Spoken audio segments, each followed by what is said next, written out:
600 vote से लगभग 600 vote से उसमें हम पीछे रह गए।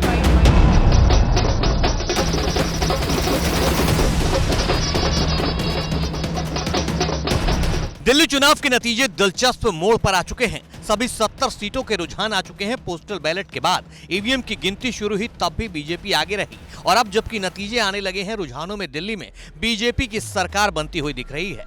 चुनाव आयोग के ऑफिशियल वेबसाइट के आंकड़ों के मुताबिक खबर लिखे जाने तक बीजेपी 46 सीटों पर आगे चल रही है और आम आदमी पार्टी 70 में से 24 सीटों पर बढ़त बनाए हुए है। लेकिन हैरानी की बात यह है कि रुझानों में ही सही दिल्ली में कांग्रेस का खाता तक नहीं खुल पाया है। हालांकि आम आदमी पार्टी ने अभी भी उम्मीदों का दामन नहीं छोड़ा है। आम आदमी पार्टी को उम्मीद है कि जब सारे राउंड की गिनती पूरी हो जाएगी तो नतीजे उसके पक्ष में आएंगे। इन दावों के पीछे आम आदमी की दलील यह है कि दिल्ली में 70 में अभी 2/3 सीटों पर आधे राउंड की ही गिनती हुई है।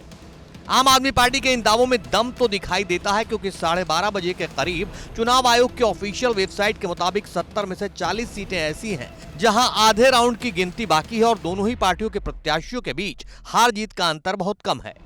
जैसे बिजवासन सीट पर 10 राउंड की गिनती हुई है और हार जीत का अंतर सिर्फ 4000 से 5000 वोटों का है। इसी तरह विकासपुरी और उत्तम नगर का भी ऐसा ही हाल है। विकासपुरी में 29 में से महज 6 राउंड की गिनती हुई है जबकि उत्तम नगर में 28 में से 10 राउंड की गिनती पूरी हुई है। हालांकि इस बीच बड़ी खबर यह है कि खुद अरविंद केजरीवाल और मनीष सिसोदिया चुनाव हार गए हैं। जंगपुरा विधानसभा के लोगों ने भी बहुत प्यार मोहब्बत सम्मान दिया, लेकिन 600 वोट से लगभग 600 वोट से उसमें हम पीछे रह गए। तो मैं जो कैंडिडेट जीते हैं उनको बधाई देता हूं और उम्मीद करता हूं कि जंगपुरा की समस्याओं को वो हल करेंगे।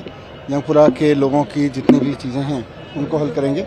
बाकी तो अब बाकी देखते हैं। सर काफी टफ फाइट रही है, कैसे देखते हैं, कहाँ चूक हो गई? नहीं, अब चूक तो आपको बताएंगे एनालिसिस करके।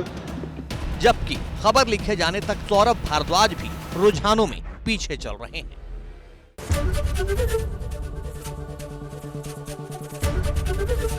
एबीपी गंगा, खबर आपकी, जुबान आपकी।